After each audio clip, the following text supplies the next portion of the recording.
बाबा जैसे आज की मुरली में बोला कि करण करावनहार तो एक बाप ही है, तो उसमें बाबा कुछ आत्माएं संदेश लेने के निमित्त बनती हैं और कुछ देने के निमित्त बनती हैं। अगर वो आत्मा संदेश देने वाली आत्मा नीचे धर्म की हो और लेने वाली आत्मा उच्च धर्म की भी हो सकती है, तो क्या वो भी उसकी प्रजा बनेगी? जो भी टीचर होते हैं वो टीचर सब ऊंच पद पाने वाले बन जाते हैं क्या? कि कोई टीचर टीचर ही बन करके रह जाते हैं और पढ़ने वाले बड़े बड़े ऑफिसर बन जाते हैं? बनते हैं या नहीं? जवाब मिला।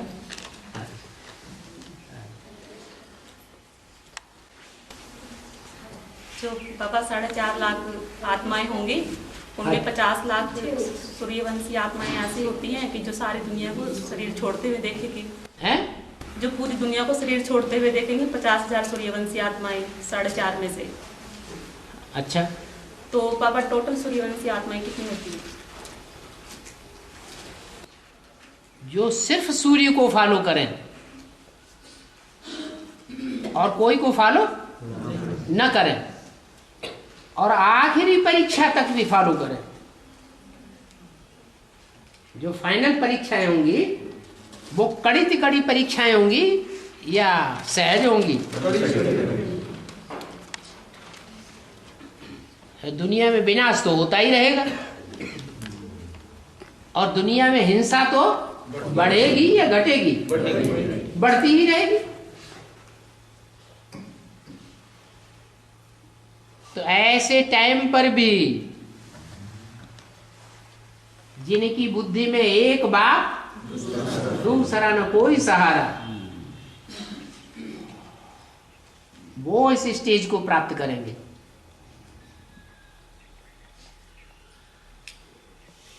और उनकी शूटिंग हो जाएगी।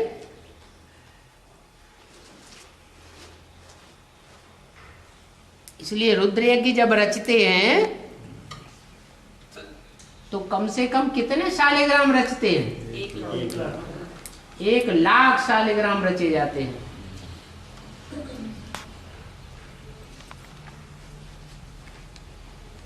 जरूर उनमें 50,000 सूर्यवंशी और 50,000 चंद्रवंशी। वो चंद्रवंशी भी अपने को सूर्यवंशियों में मर्ज कर लेते हैं, तब सूर्यवंशी कहे जाते हैं। जैसे कन्या है, कन्या की जब सगाई हो जाती है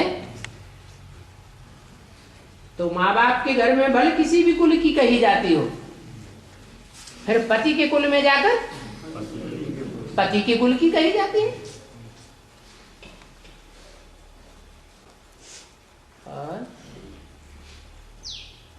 और जो बीके वाले हैं उनको मुरलियों में तथाकथित शब्द क्यों इस्तेमाल करने के लिए? और क्या ओरिजिनल ब्राह्मण है? माँ बाबा तो आते हैं जैसे। आपको दुख होता है क्या? दुख नहीं होता। तो उनको बीके कह, बीके तो है ना वो कोई बीके का मतलब क्या है? ब्रह्मा कुमार। बीके का मतलब ही हुआ ब्रह्मा कुमार और पीबी का मतलब हुआ प्रजापिता ब्रह्मा कुमार। अगर कोई ये कहे कि मैं अम्मा का बच्चा हूँ, फिर कोई पूछे अरे अपना बाप का नाम तो बताओ। नहीं, मैं अपनी अम्मा के बच्चा हूँ, बाप की बात मत करो। तो सोचने वाला क्या सोचेगा? क्या सोचेगा? है? ये क्यों नहीं अपने बाप का नाम बता रहा है? कारण, कोई कारण होगा कि नहीं होगा? क्या कारण हो सकता है? जानते हैं? पता नहीं उनको। यानी अम्मा ने बच्चे को बाप का नाम बताया ही नहीं है। कोई घपला है। आश्रम के आगे प्रजापिता लिखते हैं। आश्रम में प्रजापिता लिखते हैं। वो बरगलाने के लिए प्रजापिता लिख देते हैं। अंदर से जब उनसे पूछा जाए कि क्या हो तो नहीं बताते कि हम इस बाप के बच्चे हैं। जैसे शंकर का मतलब 3 आत्माओं का 3 आत्माओं को शंकर कहते हैं। तो अब यहाँ भी वाणी चल रही है और जैसे गुलजार दादी के तन से माउंट आबू में भी वाणी चल रही है। तो क्या जैसे ब्रह्मा बाबा यहाँ भी काम कर रहे हैं और वहाँ भी दोनों मतलब कि एक ही आत्मा दोनों जगह काम कर सकती है। एडवांस में जो वाणी चलती है वो मोस्टली दिन में चलती है, रात में चलती है?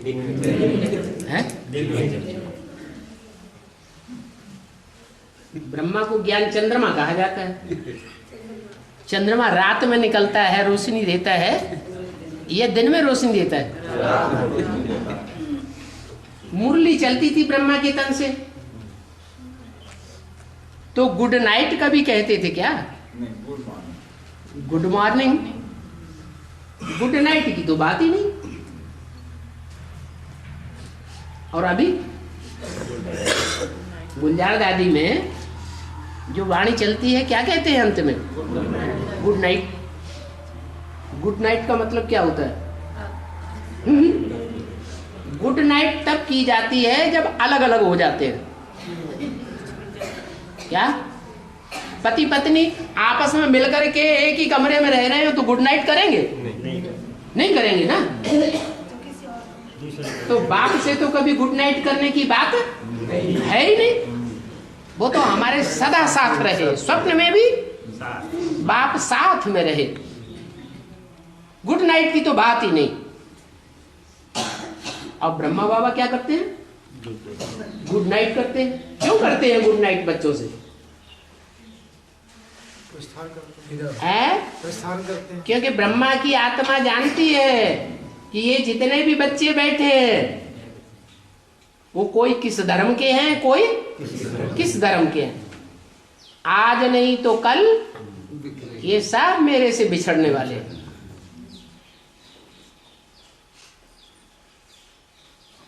और सिखों में 10 गुरु हैं, उनका आजकल पाठ करें हैं? आजकल क्या पाठ कर रहे हैं? आज का पाठ करना चाह रहे हैं। तो आजकल पाठ क्या है? साक्षात क्या पाठ है? 10 गुरु जो। हाँ, सभी धर्म वालों ने किसको फॉलो किया है? एक बाप को फॉलो किया है। वो निराकार शिव जब इस सृष्टि पर आते हैं तो कितनी मुख्य आत्माएं होती हैं? नहीं, 3 तो ग्रुप हो गए धर्मों के। एक आदि से अंत तक सीधा जाने वाला, कोई में कन्वर्ट नहीं होता। एक वो दाईं ओर कन्वर्ट होते हैं और एक वो बाईं ओर कन्वर्ट होते हैं। ये तो 3 ग्रुप हुए धर्मों के। लेकिन टोटल धर्म कितने स्थापन होते हैं?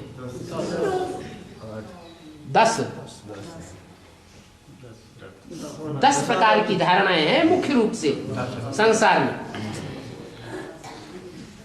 तो सिखों में भी 10 गुरु हुए।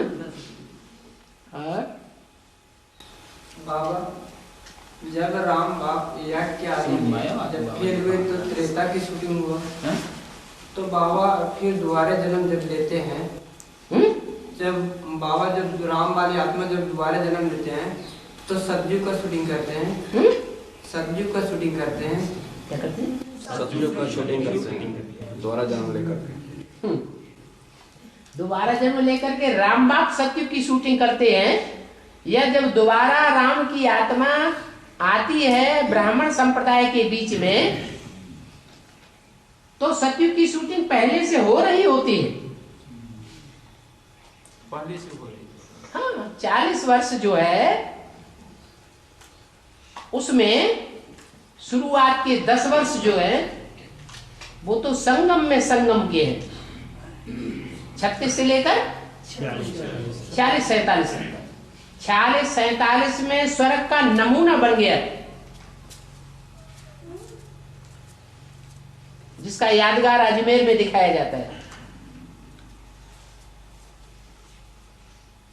तो सतयुग की शूटिंग जैसे शुरू हो गई, मुरली चलना शुरू हुई। मुरली कब से निकलती चली आई? 46-47 से मुरली निकलती चली आई। तो सामान्य रूप से देखा जाए तो 46-47 से लेकर के और 76 तक ये सत्युग की शूटिंग होती रही? क्या राम की आत्मा थी वहां? नहीं। और बाबा, राष्ट्रपति और प्रधानमंत्री जैसे ऊंचे ओहदे उनको किस आधार से मिले? ऊंचा पद मिलता है। हाँ, किस आधार से मिले? उनको ऊंचा पद जो है वो सृष्टि के अंत में मिलता है या आदि या मध्य में मिलता है? अंत में मिलता है ना। तो शूटिंग पीरियड में भी जब अंतिम प्रत्यक्षता होने वाली होगी बाप की, तो प्रत्यक्षता होने से थोड़ा पहले वो रंगमंच पर आ जाएंगे।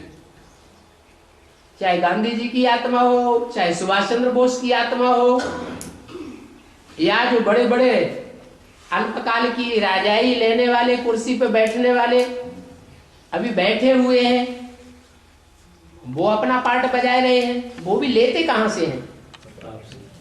बाप से लेते हैं। वो किस धर्म के हैं? जो अभी कुर्सियों पर बैठे हुए हैं बाहर की दुनिया में, वो किस धर्म के हैं? क्रिश्चियन है, मुसलमान है, सिख है, क्या है? कौरव है। कौओं की तरह शोरगुल बहुत करने वाले हैं, हम स्वर्ग लाएंगे, राम राज्य लाएंगे। राम राज्य ला रहे हैं, फिर नरक राज्य ला रहे हैं। रावण राज्य स्थापन होता चला जा रहा है। तो अल्पकाल की राजाई मिलती है आर्य समाजियों को, क्योंकि वो बाप के निराकारी रूप को मानते हैं लेकिन साकारी रूप को नहीं मानते, देवताओं को नहीं मानते, इसलिए उनको अधूरी राजाई मिलती है। और उन्हीं आर्य समाजियों से जन्म होता है रूस के नास्तिकों का। उनको कोई राजाई नहीं मिलती, उन्हें राजाई पसंद ही नहीं। लेनिन स्टालिन आए और जार राजाओं को मार काट के खत्म कर दिया। राजाई उन्हें चाहिए ही नहीं, बाप का वर्षा नहीं चाहिए। वो राजयोग सीखते ही नहीं।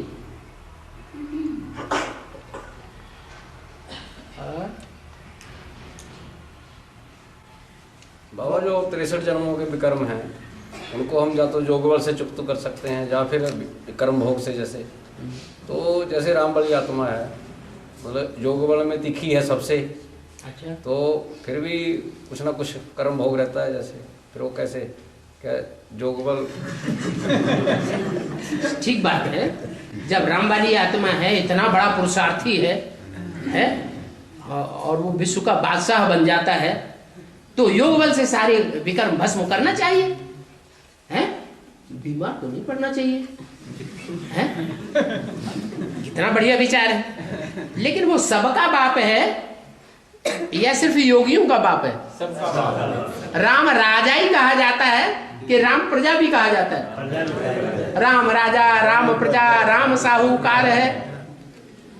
वो तो सारी सृष्टि का बीज है। इसलिए मुरली में बोला है, दुनिया की ऐसी कोई चीज नहीं, कोई ऐसी बात नहीं जो तेरे पे लागू ना होती हो। तो अगर बाप कर्म भोग नहीं भोगेगा, बीमारियां नहीं भोगेगा, त्रास नहीं करेगा बीमारियों से, तो जो बीमार रहने वाले बच्चे हैं उनका बाप नहीं आया हुआ है?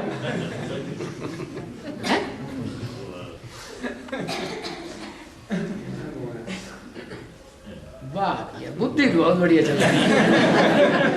बच्चे बाबा के है, बाबा के बच्चे कॉन्सेंट्रेटेड हैं राम की आत्मा के ऊपर।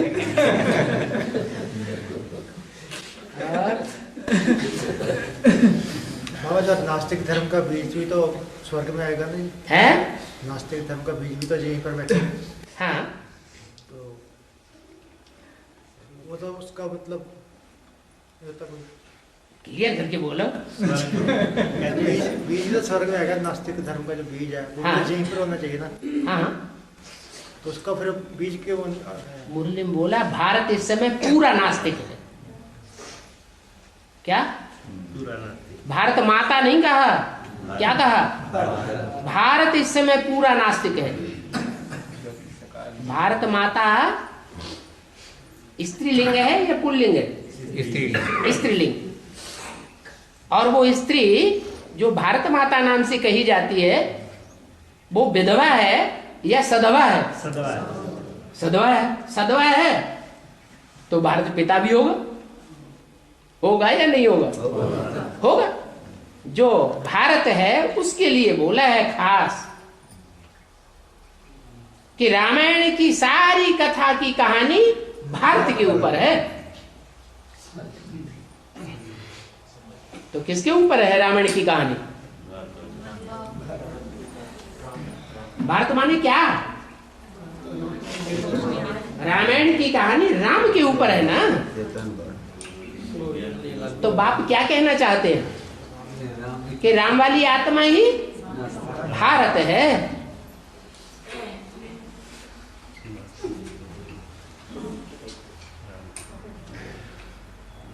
समझ में नहीं आया? आप अपना प्रश्न एक बार फिर दोहराइए। जो बीज रूप आत्मा है ना सभी धर्मों की, तो नास्तिक धर्म का बीज भी तो माना राम वाली आत्मा नास्तिक होनी चाहिए या नहीं? होनी चाहिए। वो तो फर्स्ट आत्मा होगी ना है? तो फर्स्ट आत्मा होगी। फर्स्ट आत्मा तो हुई, लेकिन नास्तिक होनी चाहिए या नहीं होनी चाहिए? होनी चाहिए। उनका प्रश्न यही है। आपका मूल प्रश्न यही है ना, राम वाली आत्मा नास्तिक होनी चाहिए या नहीं होनी चाहिए? सबसे अव्वल नंबर 1 नास्तिक तो राम वाली आत्मा बनती है। क्यों? आस्तिक का मतलब ही है आस्था रखने वाला। आस्था, श्रद्धा या विश्वास वो बिंदी पे रखा जाएगा या किसी साकार के ऊपर रखा जाएगा? साकार के ऊपर श्रद्धा, विश्वास, आस्था होगी तो आस्तिक होगा। राम की आत्मा के लिए कोई साकार है जिसके ऊपर आस्था रखे? है कोई साकार? है? राम से ऊपर नहीं। तो जब किसी साकार पर आस्था ही नहीं है, श्रद्धा ही विश्वास नहीं है, तो नास्तिक है बड़े से बड़ा या आस्तिक है? बड़े से बड़ा नास्तिक राम वाली आत्मा है ना आस्था है। बच्चों के ऊपर नहीं है क्या? है? बच्चों के ऊपर? बच्चे रुद्रमाला के जो भी बच्चे हैं वो इस समय वो रुद्रमाला के बच्चे हैं, ये विजयमाला के बच्चे हैं। रुद्रमाला के बच्चे हैं, उन पर आस्था रखना है। पुरुष स्वभाव के हैं या स्त्री स्वभाव संस्कार के? पुरुष स्वभाव संस्कार के हैं। और पुरुषों को सबको क्या कहा है? सब दुर्योधन दुस्तान। आस्था रख करके अपनी किस्मत फोड़ेंगे क्या?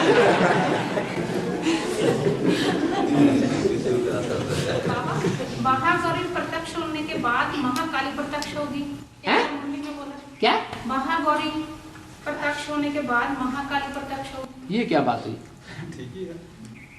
महाकाली का पार्ट है मार काट मचा करके दुष्टों का दमन करना। जो भी कीड़े मकोड़े हैं वो सब खलास कर देगी। तो दिवाली में पहले महाकाली का काम होना चाहिए या लक्ष्मी का आवाहन होना चाहिए? पहले घर की सफाई की जाती है, बाद में लक्ष्मी का आवाहन किया जाता है। अब तो उल्टी बात कर दी।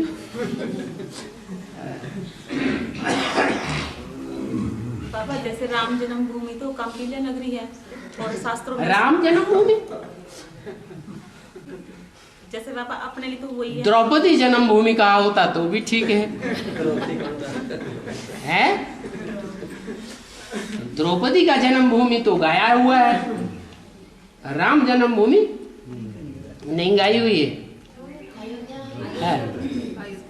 जन्म कहा जाता है प्रत्यक्षता को। जन्म माना प्रत्यक्षता। बच्चा पैदा होता है तो जन्म कहा जाता है। जन्म हुआ माने पहले गुप्त था, गर्भ में गुप्त था, बाद में प्रत्यक्ष हुआ। तो कंपिल को राम जन्मभूमि तो नहीं कहा बाबा गया। जैसे औरों को बताते हैं कि भी राम वाली आत्मा कंपिल में जन्म लेती है, तो गलत बताते हैं। तो उसकी याद शास्त्रों में यादगार, शास्त्रों में यादगार द्रौपदी की जन्म की है या राम की जन्म की है? हाँ, राम के जन्म की यादगार अयोध्या है। क्या है? अयोध्या। ऐसा संगठन तैयार होगा ब्राह्मणों का जहाँ कोई भी प्रकार का युद्ध नहीं होगा, दृष्टि का भी युद्ध नहीं करेंगे, प्यार से ही देखेंगे एक दूसरे को, संगठन में बैठ करके। कोई भी प्रकार का बुखार एक दूसरे के लिए भरा हुआ संकल्पों में भी नहीं होगा।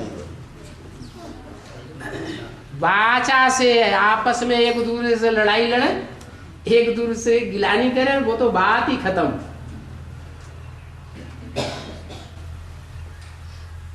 और बाबा जब ये कहा जाता है कि सारा पाठ आत्मा में भरा हुआ है 84 जन्मों का, तो हमें पिछले जन्म क्यों नहीं याद रहते?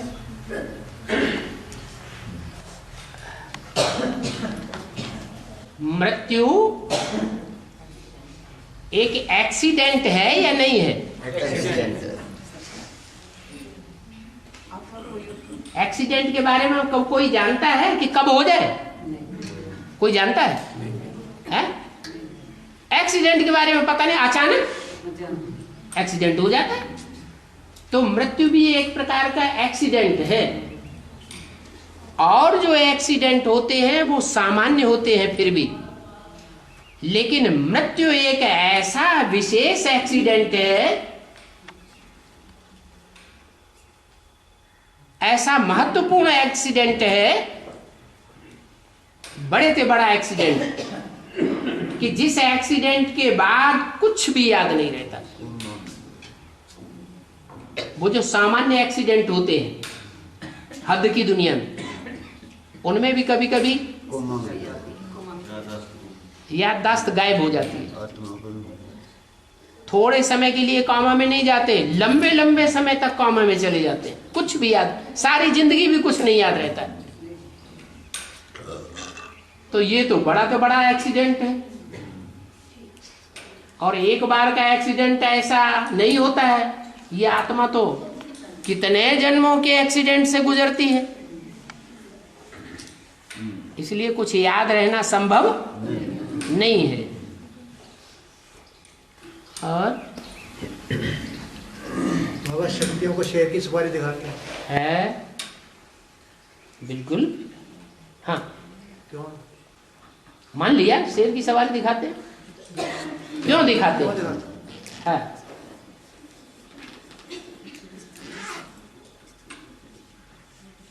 रावण शक्ति कहा जाता है, कंस शक्ति कहा जाता है, या शिव शक्ति कहा जाता है? क्यों कहा जाता है? तीन मूर्तियों में कौन सा ऐसा पार्ट है जिसकी यादगार के आधार पर जो हमारा झंडे का चित्र है, या जो कोट ऑफ आर्म्स का चित्र है, या जो नोट पर 3 शेर दिखाए जाते हैं, या अशोक की लाट दिखाई जाती है, उसमें शेर का चित्र बनाया जाता है? वो किसकी यादगार है? वो कौन है त्रिमूर्ति शिव? ब्रह्मा को कहें, शंकर को। ब्रह्मा को तो मुरली में ही बोल दिया है। वास्तव में 3 शेर नहीं है, एक है शेर, एक है घोड़ा, एक है बकरी।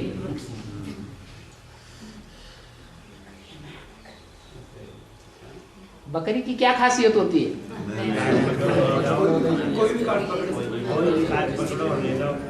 कान पकड़ो चाहे जहां ले जाओ। दूसरी खासियत, एक बकरी अगर गड्ढे में जाएगी तो सब गड्ढा ही पसंद करेंगे।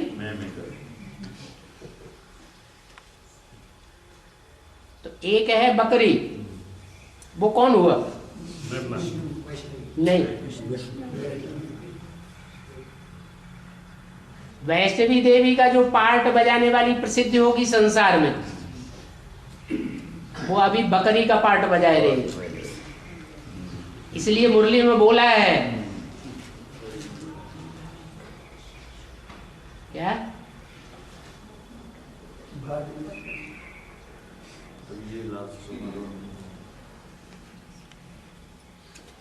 भारत माता है,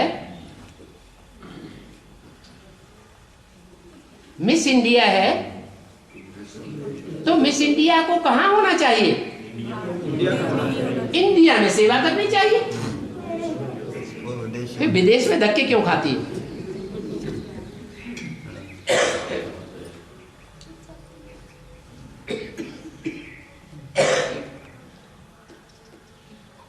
क्यों कहा ऐसा? हाँ, जो फॉलो करने का पार्ट है, वो जिसको फॉलो करना चाहिए उसको फॉलो नहीं किया जा रहा है। ऐसे ही ब्रह्मा की मूर्ति को घोड़ा बताया, वो है ही मन रूपी घोड़ा। मनु ब्रह्मा को कहा जाता है।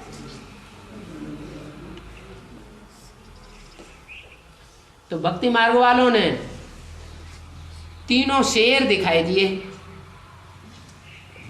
ये संपूर्णता के समय की यादगार है या अभी का पार्टी की यादगार है? जब संपूर्णता का समय आवेगा तो जो ब्रह्मा के रूप में पार्ट बजाने वाली आत्मा है, महाकाली के रूप में अभी पार्ट बजाएगी, और लास्ट में जो पार्ट बजाएगी वो शिव शक्ति का पार्ट बजाएगी या असुरों की शक्ति का पार्ट बजाएगी? शिव शक्ति का पार्ट बजाएगी। शिव के साथ मिलकर के एकाकार हो जाएगी। ऐसे ही वैष्णवी शक्ति जो अभी बकरी का पार्ट बजाए रही है, क्या पार्ट बजाएगी? किसको फॉलो करेगी? शिव बाप को फॉलो करेगी। तब तीनों ही मूर्तियां शेर का पार्ट बजाने वाली कही जाएंगी। और कैसे शेर का पार्ट बजाएंगी? शिव शक्ति कहा जाता है और शेर की सवारी दिखाई जाती है। और शेर भी दो प्रकार के होते हैं, एक बब्बर शेर होता है और एक होता है टाइगर। भारतवर्ष में खास किसकी यादगार है?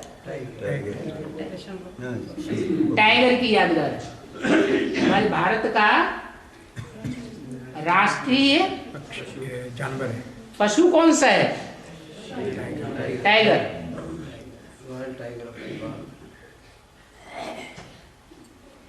इसलिए त्रिमूर्ति में वो टाइगर को सबसे ऊंचा शेर दिखाया गया है। क्यों सबसे ऊंचा है? बबर से ऊंचा होना चाहिए, वो सीधा साधा होता है। मौका देकर, क्योंकि अवसर देख करके हमला करता है। जहां मौका नहीं है वहां हमला नहीं करेगा। शेर सीधा हमला करता है। तो चालाक कौन सा हुआ? टाइगर चालाक हो गया।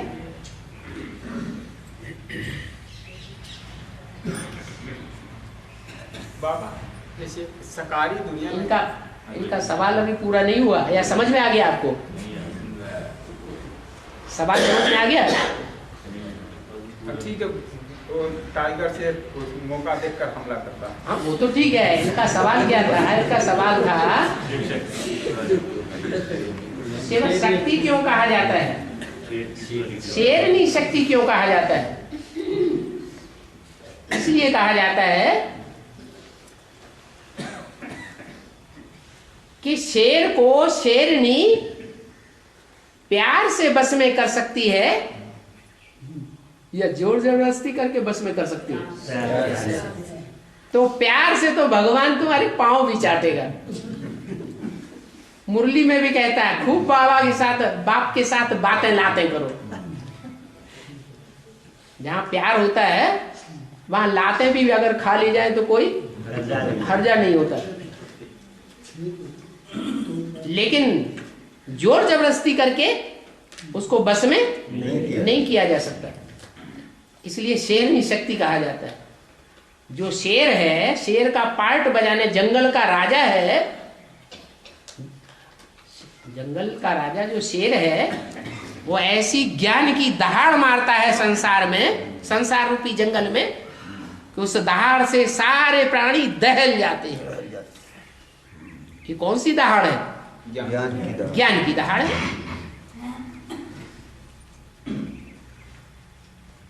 बड़े बड़े देहधारी धर्मगुरु हिल जाएंगे। ये मंदिर है, मस्जिद है, गिरजाघर है, गुरुद्वारे सब हिलने लग पड़ेंगे। एक ही बड़ा मंदिर रह जाएगा।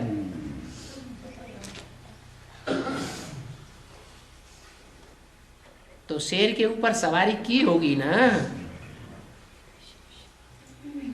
वो व्यभिचारिणी शक्ति होगी या अव्यभिचारी शक्ति होगी?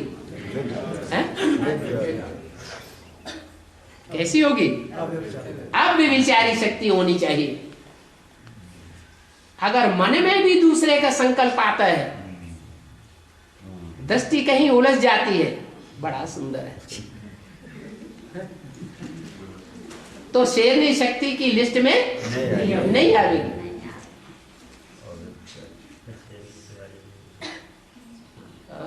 फिर उसको किसकी सवारी देंगे? उसके बेचारे नहीं को गधे की सवारी भी दिखाई जाती है।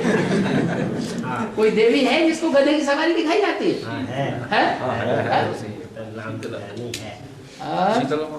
बाबा, जैसे कोई आत्मा जैसे शरीर छोड़ने से 4-5 महीना पहले अपने संकल्पों से वो दो आदमी बात नहीं करो, अपने संकल्पों से गर्भ रचता है और उसी में प्रवेश कर लेता है। सकारी दुनिया में जो आत्मा है, जो शरीर छोड़ने से 3-4 महीना पहले अपने संकल्पों से गर्भ को रचता है, उसमें प्रवेश कर लेता है। अपने संकल्पों से गर्भ को रचता नहीं है। मन कहने मतलब वो कोई भी आत्मा के जो स्वभाव संस्कार पक्के हो जाते हैं पूर्व जन्म से लेकर के अब तक के जन्म तक, वो स्वभाव संस्कार के आधार पर उसका एक आवरण बनता है, वातावरण बनता है। वो वातावरण ही शरीर छोड़ने से 4 महीने पहले परिपक्व स्टेज का होता है और वो गर्भ में तैयार होता है ज्यादा। अगर आंखों से ज्यादा पाप कर्म किए होंगे और वो आंखों का पाप कर्म पक गया तो गर्भ के अंदर ही बच्चा अंधा तैयार हो जाए।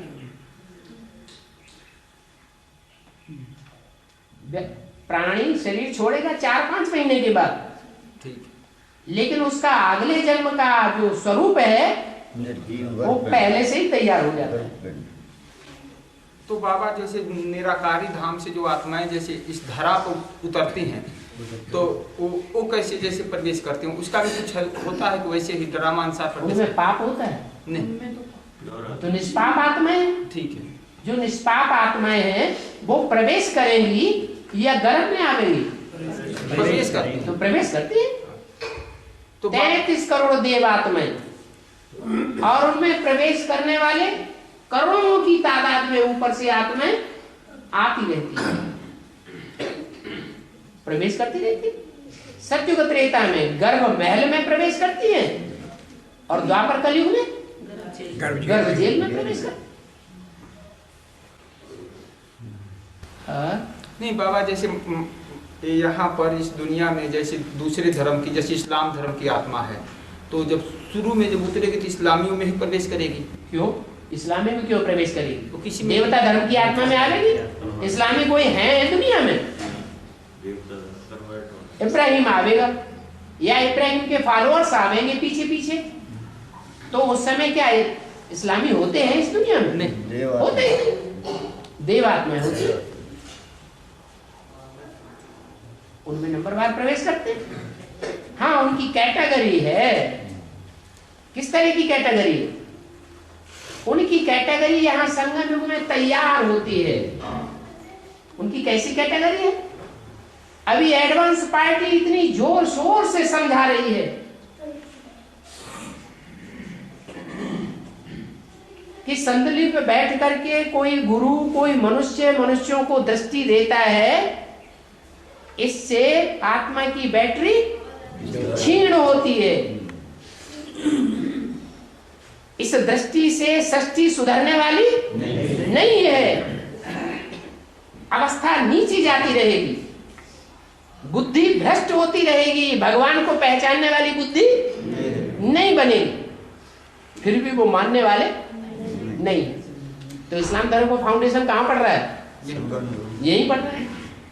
सबसे जास्ती नीचे गिराने वाला अंग कौन सा है? आंखें। बहुत धोखेबाज है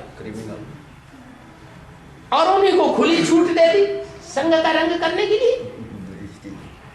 बड़े संगठन में सबके साथ दृष्टि लेती हैं छोटी छोटी कन्याएं। जिस भारतवर्ष में ये मर्यादा रही है कि सीता रावण को आंख उठा करके भी नहीं देखती थी, उस भारत में देखो क्या हाल हो गया। तो ऐसे जिन्होंने संगम युग में दृष्टि का पतन किया है, तो तेजी से नीचे बुद्धि गिरेगी, आत्मा नीचे गिरेगी या धीमी गति से गिरेगी? तेजी से नीचे गिरती है। इतनी बुद्धि कुंद हो जाती है कि वो ज्ञान की बात कान से सुनना भी पसंद नहीं करते। ज्ञान सुनाने वालों को आंख से देखना भी पसंद नहीं करते।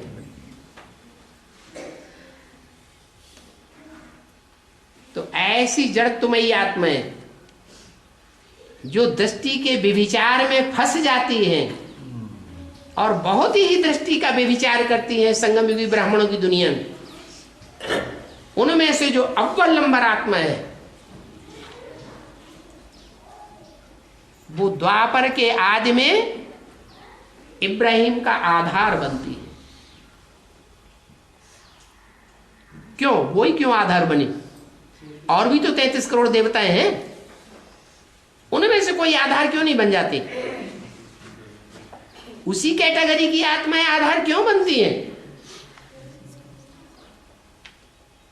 क्योंकि दृष्टि से तेजी से पतन होता है। वो 21 जन्मों में वो इस्लाम धर्म की वो बीज रूप और आधार मूर्त आत्माएं दृष्टि का क्षरण करते करते व्यभिचारी बनते बनते इतनी कमजोर बन जाती है कि उन कमजोर आत्माओं में इब्राहिम जैसी इस्लाम धर्म की आत्माएं प्रवेश करती हैं, दूसरों में प्रवेश नहीं करेंगी।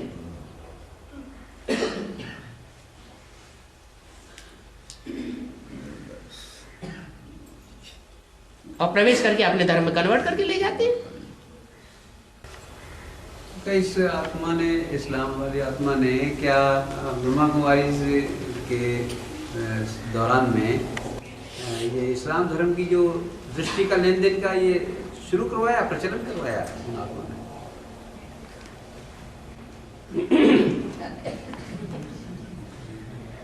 अच्छा, माया को बेटी कहते हैं, माया बेटी कहते हैं ना। बाप की बेटी है तो कोई साकार में भी होगी पार्ट बजाने वाली, या ऐसे ही कह दिया माया बेटी है? साकार में भी उसका मुख्य काम क्या होगा? बाप की पहचान से दूर ले जाना। माया का काम क्या होता है? क्या काम होता है? बाप के संग के रंग से दूर ले जाना, बाप की पहचान से दूर भगा देना और अपने में लगा लेना। ये काम ब्राह्मणों की दुनिया में सबसे जास्ती करने का निमित्त कौन सी आत्मा बनी? माया। अरे कोई है कि नहीं? नाम लेने में डर लगता है क्या? अब तो शरीर भी छोड़ दिया।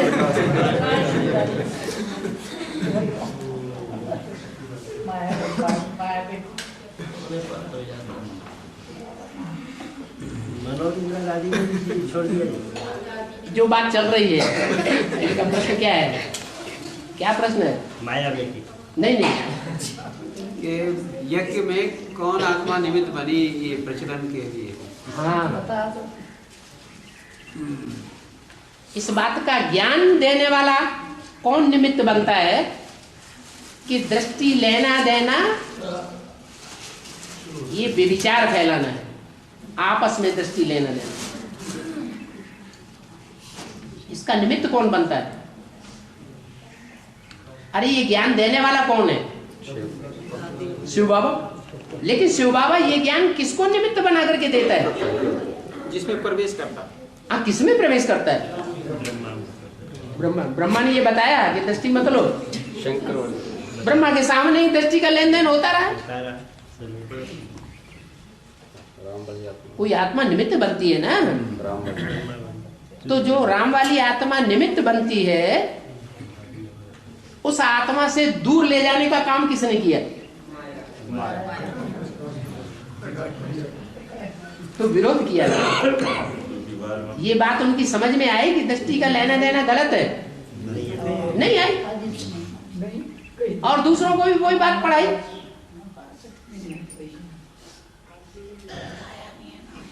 तो जो आत्मा इब्राहिम की आधार बनती है वही आत्मा फर्स्ट नारायण जो सतयुग का है, कृष्ण वाली सोल, उसका बच्चा बनती है। आधार बनी ना। और वही आत्मा द्वापर युग में जब आती है तो सबसे जास्ती कमजोर बन जाती है। 21 जन्मों में, 20 जन्मों में। वो इतनी कमजोर क्यों बनी? कोई कारण रहा होगा ना। और आत्माओं में क्यों नहीं प्रवेश किया इस्लामियों ने? वो माया को फॉलो किया, माया का संग किया।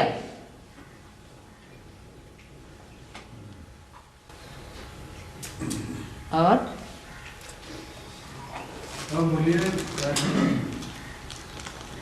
सकार में निराकार को याद करना। हाँ, तो वो फिर राम वाली सोच कैसे याद करते हैं? सकार में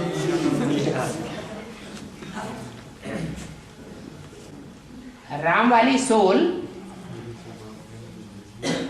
ये जानती नहीं होगी कि कौन से साकार में शिव बाप काम करता है। जानती होगी कि नहीं? अरे जानती है कि नहीं? क्या जानती है? हैं? जब ब्रह्मा बाबा चले गए तो फिर राम वाली सोच कैसे? ब्रह्मा बाबा चले गए तो राम वाली आत्मा किस में याद करती है? अरे राम वाली आत्मा ये जानती है कि नहीं कि मुकर्रर तो कौन सा है? जानती है। तो जब जानती है कि मुकर्रर तो कौन सा है तो वो उस स्वरूप में याद नहीं कर सकती है? याद कर सकती कि नहीं?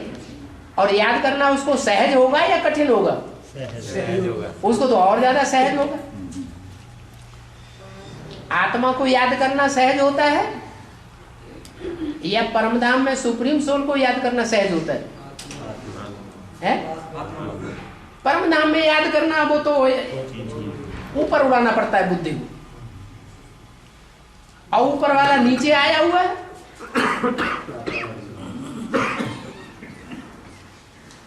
जब नीचे आया हुआ है, उस नीचे आए हुए में उस स्वरूप को याद करना सहज है या उसको कठिन है?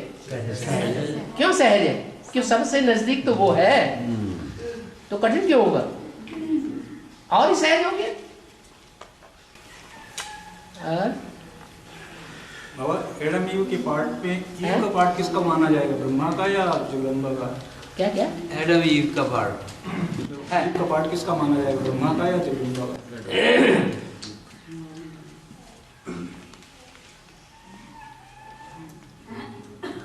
जो भी पार्टधारी होते हैं वो साकार होते हैं या निराकार होते हैं?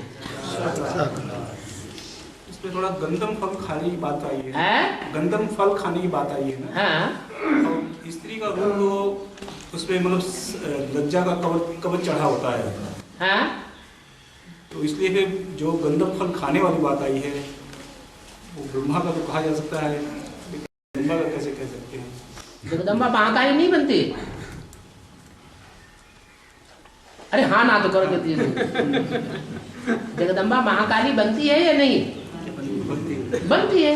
महाकाली बनती है और विनाश का पार्ट बजाती है।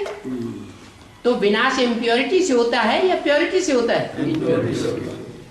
आपकी बात का जवाब आ गया।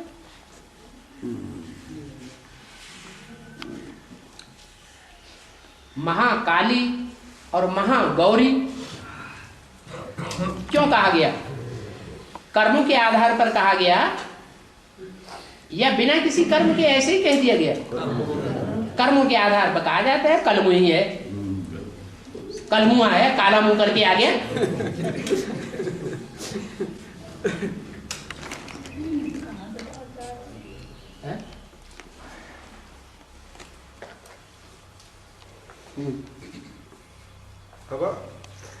जैसे बाप के 4 बच्चे हैं, एक निकम्मा है, एक निकम्मा है, 3 अच्छे हैं, क्या बाप एक निकम्मे को बाहर निकाल देगा? कहाँ बाहर निकालता है? काले मुंह वाली बात आ गई नहीं है? काले मुंह वाली बात आ गई ना। हाँ, एक बच्चा काला मुंह करके आ गया। बच्चा है, बच्ची को बाहर निकाला जाता है कि बच्चे को बाहर निकाला जाता है? नहीं, बाप बच्चे को बाहर निकाल देगा। अरे बच्ची को बाहर निकाला जाता है, शादी करके बाहर निकालते हैं या बच्चे को बाहर निकाला जाता है? किसको निकाला जाता है? बच्ची को। जगदम्बा भी बच्ची है। मुरली में आता ही नहीं है जगदम्बा बच्ची है। माया जैसे बच्ची है वैसे जगदम्बा भी बच्ची है या नहीं है? बच्ची है।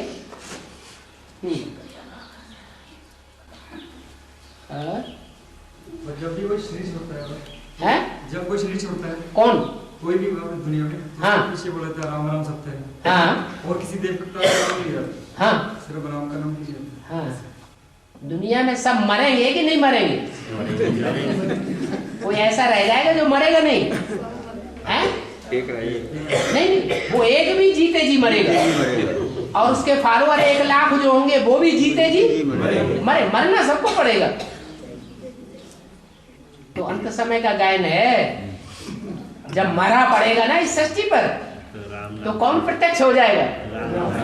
वो कौन साकार पाठधारी है जो प्रत्यक्ष हो जाएगा? वो ही राम नाम सत्य कहा जाएगा।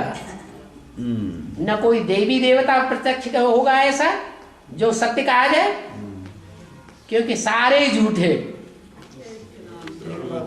एक ही सत्यनारायण की कथा गाई जाती है, सत्य लक्ष्मी की भी कथा नहीं गाई जाती।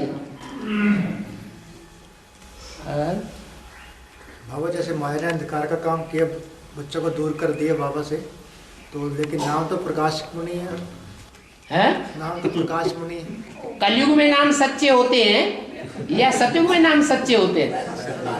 तो बाबा ने दिया था नाम तो जी, कहते थे बाबा ने दिया था नाम तो जी। जो नाम देने वाला निमित्त बना उसकी मंदिरों में पूजा होती है, होती? मंदिर बनते हैं, मूर्तियां बनती हैं? नहीं बनती। क्यों नहीं बनती? झूठा काम किया या सच्चा काम किया?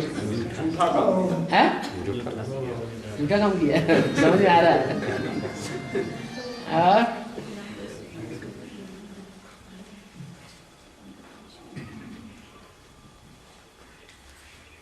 कलयुग में ऐसे ही नाम होते हैं। जल की न बुंदो नाम है गंगाधरा, बंसी न पुंगो नाम है बंसीधरा।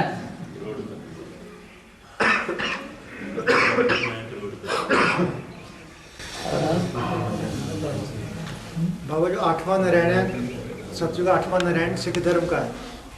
सिख धर्म का 8वां नारायण सिख धर्म का होता है। छठा है। हाँ जी। सिख लोगों को नहीं याद होगा तो किसको याद होगा? बाबा 8वें की गद्दी नहीं चलती ना फिर? है आर्य समाज की गद्दी चलती नहीं? गद्दी नहीं चलती? गद्दी चलती नहीं, लेकिन गद्दी होती तो है। गद्दी उसके बाद उसके वारिसदार की गद्दी नहीं होगी जो राष्ट्रपति पद पर बैठा हुआ है। ये पक्का है उसका बच्चा गद्दी पे बैठेगा? नहीं बैठेगा। उसकी गद्दी चलती नहीं है पीढ़ी दर पीढ़ी, लेकिन गद्दी होती तो है, गद्दी होती है। तो उनकी गद्दी होती है आर्य समाजियों की, लेकिन वो अगली पीढ़ी में चलती नहीं। आखिरी जो नारायण होगा सतयुग का, उसकी गद्दी अगले जन्म में उसका नाम से जाएगी नहीं, खत्म। वो गद्दी को खत्म करने वाला है, बाप का नाम बदनाम करने वाला है।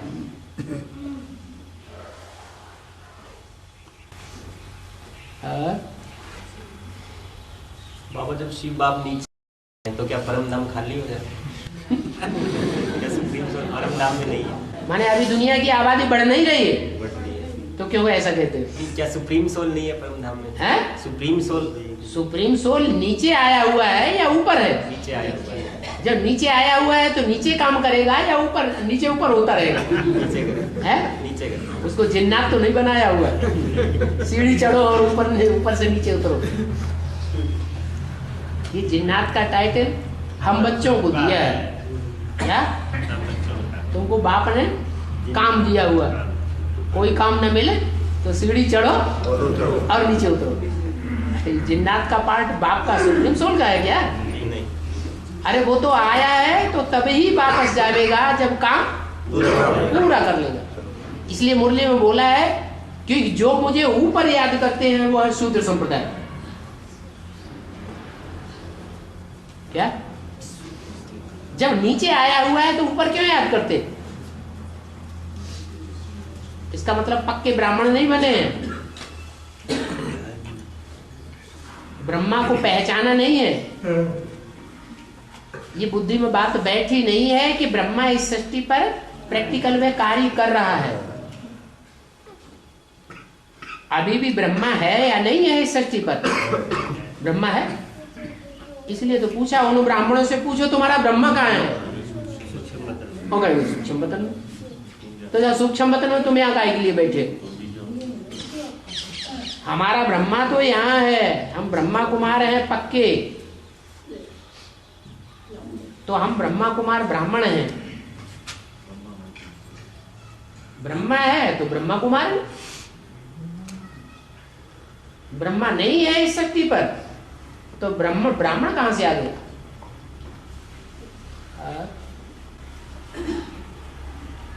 बाबा शिव बाप सतगुरु के रूप में शंकर में आता है और सदगति करता है।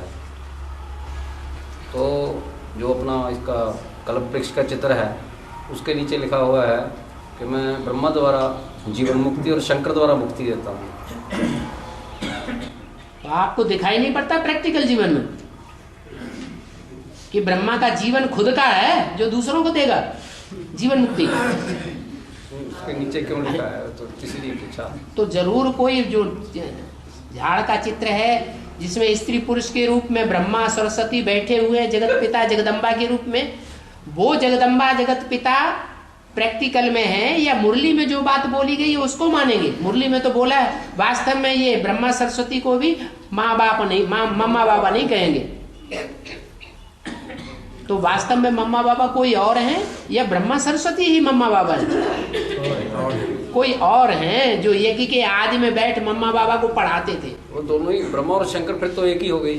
क्या? ब्रह्मा द्वारा जीवन मुक्ति और शंकर द्वारा मुक्ति। पर ब्रह्मा उसी को माने तो मतलब प्रजापिता ब्रह्मा माने जैसे उसी को, तो शंकर भी तो वही हो गया। फिर शंकर में संकरण नहीं है ब्रह्मा का। प्रजापिता ब्रह्मा की सोल का संकरण है या नहीं है? उसमें प्रवेश है या नहीं चंद्रमा के रूप में? है?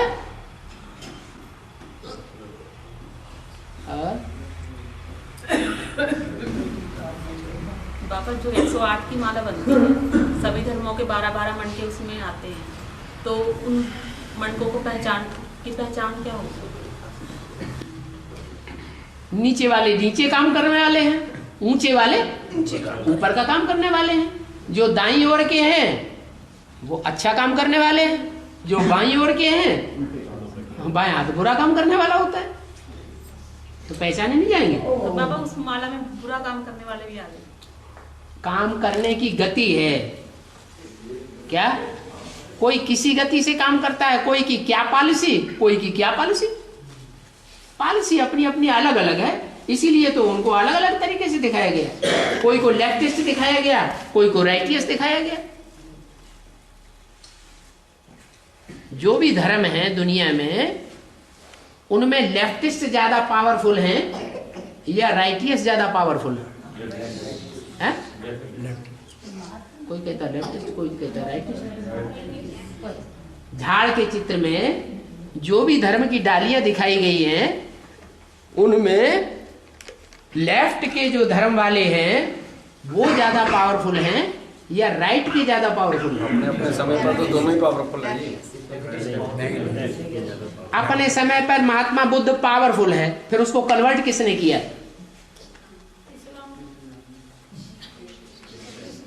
कोई पावरफुल है और उसको अपने साथ कोई पकड़ के ले गया, तो कौन पावरफुल हुआ? उसका टाइम खत्म हो गया तो हो गया जी, कन्वर्ट हो गया। टाइम खत्म हो गया जी। जब दो हो तभी तो पता चलेगा कि पावरफुल कौन है, कमजोर कौन है। दो का आमना सामना हो नहीं तो पता चलेगा। आमना सामना होना जरूरी है। आसुरी शक्ति ज्यादा पावरफुल है। हाँ, शास्त्रों में भी दिखाया गया है देवता भागते हैं कि भगवान अगर देवताओं का सहयोग न करे तो देवताएं कभी भी असुरों से जीत नहीं पा सकते। तो देव आत्माएं हैं कमजोर, राइटियस हैं कमजोर, और लेफ्टिस्ट हैं पावरफुल। ये पावर उन्होंने कहाँ अर्जित की? संगम युग में उन्होंने जो योग लगाया है निराकार के साथ, दृष्टि बल बेविचारी दृष्टि ली है। लेकिन जो तपस्या उन्होंने जितनी जास्ती की है उतनी देव आत्माओं ने नहीं की। अभी इतना महत्व दे रहे हैं, अमृत वेला सुधारा तो सब कुछ सुधारा। यहाँ हाथ उठाया जाए कि अमृत वेला से कौन कौन संतुष्ट है, हाथ उठाओ, तो कितने परसेंटेज निकलेंगे?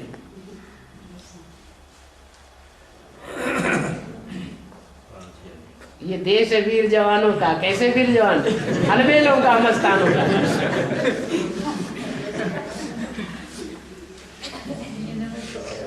बुद्धि में बैठा हुआ है भगवान हमारा साथी है। राजा लोग है ना जी सभी।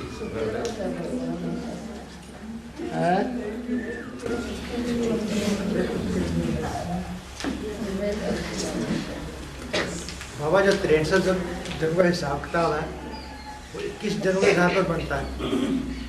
द्वापर युग के 63 जन्मों का हिसाब किताब 21 जन्मों के आधार पर बनता जरूर है, लेकिन 21 जन्मों का हिसाब किताब किस आधार पर बनता है? संगम युग के पुरुषार्थ के आधार पर। जैसे द्वापर युग से पहला जन्म होगा ना 63 का, तो पहले जन्म सतयुग के नाम से पहला जन्म होगा है, जो पहला जन्म सतयुग का होगा। हाँ, उसी आधार पर पहला जन्म द्वापर युग का होगा। बिल्कुल होगा। तो मानी शरण वो ही होगी। सरणी जो है, जो पहले जन्म में ऊंचा सतयुग के आदि में, जो सतयुग के आदि में ऊंचे मर्तबे वाला होगा, वो द्वापर के आदि में भी क्या होगा? ऊंचे मर्तबे वाला। लेकिन जो द्वापर के शुरू में लड़ाई शुरू हो जाती है, द्वापर के आदि में ही लड़ाई शुरू हो जाती है। लड़ाई नहीं शुरू होती है द्वापर के आदि में। द्वापर के आदि में जो भी हिंसक धर्म है वो सतोप्रधान स्टेज में है या तमोप्रधान स्टेज में? दुनिया की हर चीज, हर धर्म पहले सतोप्रधान और बाद में तमोप्रधान। तो द्वापर के आदि में धर्मों में झगड़ा नहीं होता है, कोई हिस्ट्री नहीं मिल रही है। बाबा जब सिकंदर आया तो बुद्ध के आसपास आया ना। सिकंदर की हिस्ट्री मनुष्यों ने लिखी है या भगवान ने बताई? चलो वो बात से जो अशोक ने युद्ध किया कलिंगा का, अशोक जो आया है वो महात्मा बुद्ध के टाइम पर आया है। बुद्ध के टाइम पर आया तो महात्मा बुद्ध 500 साल के बाद आए हैं, 250 साल के बाद आए हैं या शुरुआत में आए? सतयुग में तो फिर हिंसा वगैरह होती नहीं। द्वापर में और सतयुग में अंतर किस बात का है? 2 कुल और 1 कुल, 1 धर्म और 2 धर्म, 1 कुल और अनेक कुल, एक भाषा अनेक भाषा। अंतर, खास अंतर किस बात का बताया गया द्वापर में? द्वैत का। सतयुग में विशेषता है एक की, और द्वापर में जो कमजोरी है वो द्वैत की। बस गड़बड़ हो गया। यही तो खासियत है। जो जहां दो है वहां झगड़ा है, और जहां एक है झगड़ा खत्म। बुद्ध के समय तो और भी एक बढ़े 3 हो गए, तो 2 से 4, 4 से 8 हो तो बढ़ते ही जाएंगे।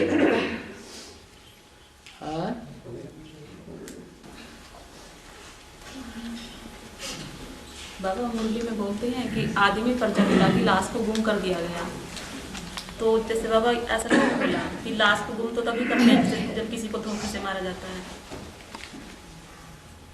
तो फिर ऐसा क्यों बोला बाबा मुरली में? कि युद्धों में ऐसा होता नहीं है कि पीछे से आके तलवार मार के खत्म कर दिया। युद्ध होते हैं, तो जो युद्ध होते हैं उसमें मान्यता क्या है कि युद्ध में लड़ते लड़ते वीर गति को पाते हैं तो अच्छा जन्म मिलता है या बुरा जन्म मिलता है? सुख का जन्म मिलता है, स्वर्ग में जाते हैं, ये मान्यता है। स्वर्ग में जाते नहीं है लेकिन अच्छा जन्म मिलता है, सुखी जीवन मिलता है। तो ये भी बेहद का युद्ध है। इस युद्ध में जो श्रीमत के अनुसार लड़ाई लड़ते हैं, ज्ञान की लड़ाई जिसे कहते हैं ज्ञान का युद्ध। एक है बाहुबल और एक है योग बल। लड़ाई तो है ना, बाहुबल योग बल की लड़ाई है ना। अब कोई बाहुबल के आधार पर बाहुबल का प्रयोग करके धोखे से किसी को मार दे पीछे से, तो मारने वाला नीची गति को पाएगा जाएगा या मरने वाला नीची गति को जाएगा? मारने वाला नीची गति को जाएगा। जो मरने वाला है वो तो फिर भी ऊंचा चला जाएगा।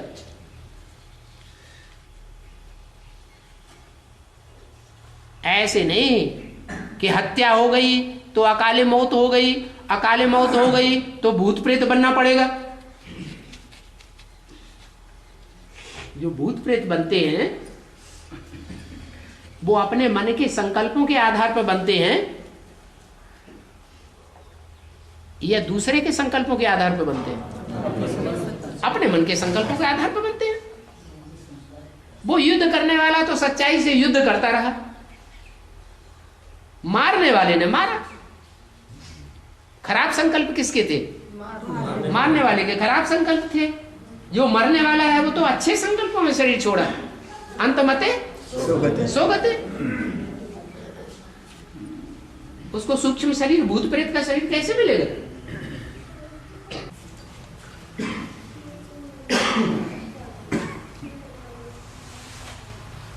एक वाणी में है कि एक एक को समझाएं तो 9 लाख हो जाएंगे।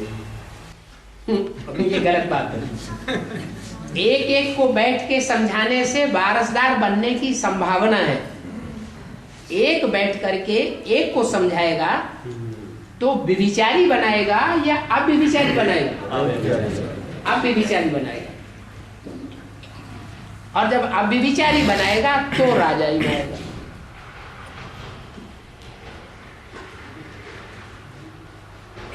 ये संभावना है कि एक एक को बैठ के समझाता है तो एक की दृष्टि की पावर मिलती है, एक की वाचा की पावर मिलती है, एक के वाइब्रेशन की पावर मिलती है।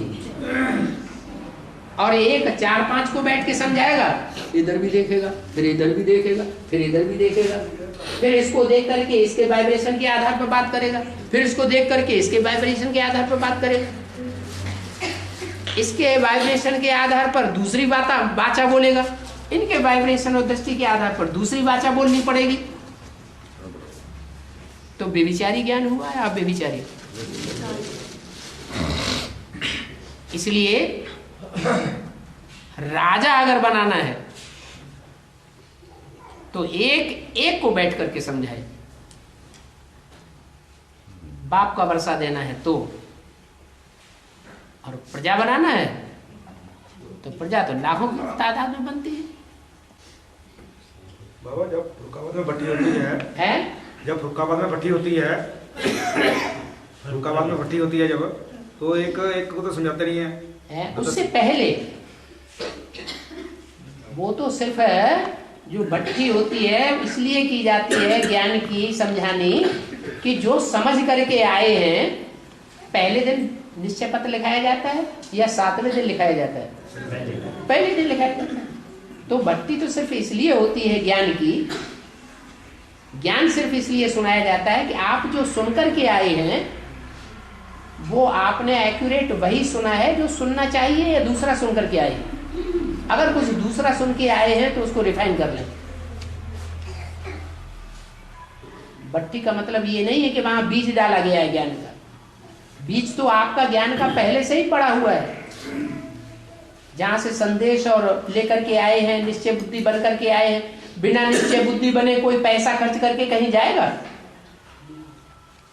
जाएगा? नहीं जाएगा। तो बीज तो आपके अंदर पहले से ही ज्ञान का पड़ा हुआ है। और भट्टी में सिर्फ इसलिए जाते हैं कि ऐसा वायुमंडल में पके, ऐसे गर्भ में पले जहां दुनिया का कनेक्शन बिल्कुल कट हो जाए। भगवान के घर का खाना खाएं, भगवान के घर के वातावरण में रहें, भगवान के जो सुनाया हुआ ज्ञान है वो ज्ञान ही ज्ञान उस घर में चल रहा हो, दूसरा कोई धंधा होना ही होना चाहिए। चिट्ठी भी न लिखे, फोन भी किसी को न करें, बाहर की दुनिया में बिल्कुल बुद्धि न जाए, पांव उस घर की दहलीज से बाहर न जाए। गर्भ में बच्चा पलता है तो कभी बाहर निकल के फिर अंदर जाता है क्या? मौत नहीं हो जाएगी? यहां भी अगर भट्टी में आए हैं और 7 दिन से पहले ही मान लो 6 दिन की भट्टी पूरी कर ली और 7वें दिन घर से बाहर निकल गए तो समझ लो दूसरे धर्म में कन्वर्ट होने वाली आत्मा है, या भूत प्रेत आत्माओं के वशीभूत हो गई। तीसरी मंजिल से नीचे कूद पड़े हैं और भाग गए। ऐसे भी भट्टी करने वाले आए, पुलिस आ गई, भीड़ लग गई, उनका इलाज भी कराना पड़ा। टांग अभी भी टूटी हुई पड़ी है दक्षिण भारत में।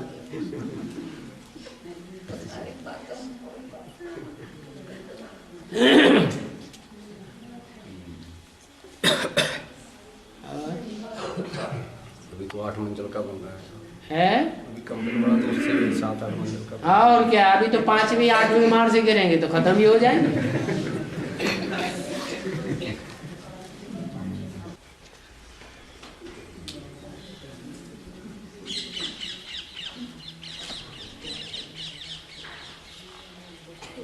पर्सनल पोता मेला इसलिए नहीं सुना।